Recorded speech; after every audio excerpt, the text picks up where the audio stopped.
Derwyddon Cefn ar waelod y tabl, 16 phwynt y tu nôl I Hwlffordd.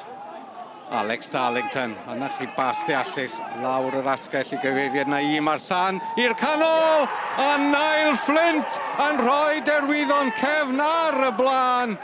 Pedwaredd gôl Flint y tymor yma, ac fe sgoriodd 1 o 4 y Derwyddon yn erbyn Hwlffordd ym mis Rhagfyr. Rhys. Scotcha. Rhys yn ei derbyn I nôl, ond y bêl yn taro'n erbyn y dyfarnwr, John Andrew Jones. A chwarae'n ail ddechrau.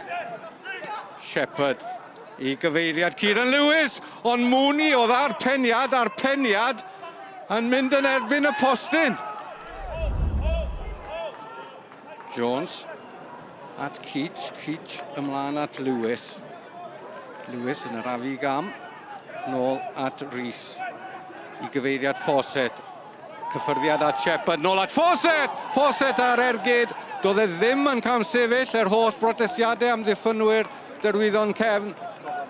Symudiad slick. Cigrydd I Hwlffordd, cwarter awr o'r gêm ar ôl. Y Derwyddon dal ar y blaen o gôl I ddim. Y bêl fel taten poth yn y cwrt. Danny Williams yn rhwydo. 9fed gôl. Danny Williams y tymor yma. Ac mae e'n codi I fri crestu'r prif sgorwyr Hwlffordd gydag 1 gôl yn fwy na Jack Wilson. Lewis. At Williams, ond yn colli'r meddiant. Edge.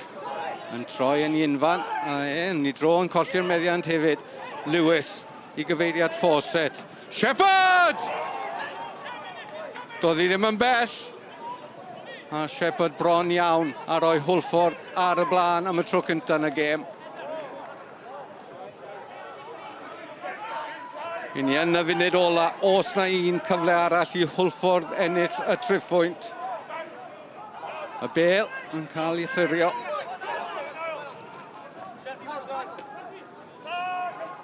Brazel at Steph Edwards. Edwards, ma Charlie Edge yn gwbl glir. Mond y golwr i'w giro, ac mae e'n curo'r golwr mewn tipyn o stail. A dyna mae'r gol yna yn ei golygu I chwaraewyr Derwyddon Cefn. Buddugoliaeth does bosib i'r tîm ar waelod y tabl. A do fe gymrodd Edge I gyfle yn wych. I thought first 30 minutes we were outstanding. After last week, we were hurt. We didn't start the game. We addressed that during the week that we have to start better, and we did. And as I say, for 30 minutes, I thought we were outstanding. Of course, a team of this quality that Have the West have got, they're going to get opportunities. Was really pleased to get in at half time, but it's only 45 minutes. Second half, they come into it a little bit more, change the shape and a few things for us to think about, but ultimately really pleased to sort of get the win at the end there. I can't really criticise the performance of the players, but obviously the result and the manner we conceded. You know, to be fair, you know, we worked hard and maybe if we came away with a point we'd be fairly pleased, but I felt, you know, we earned the right to go and win 3, and obviously the credit to Druids to get hit with a sucker punch and a direct ball down the middle in the 93rd minute, then that happens, but maybe we should have shut shop and just taken the point.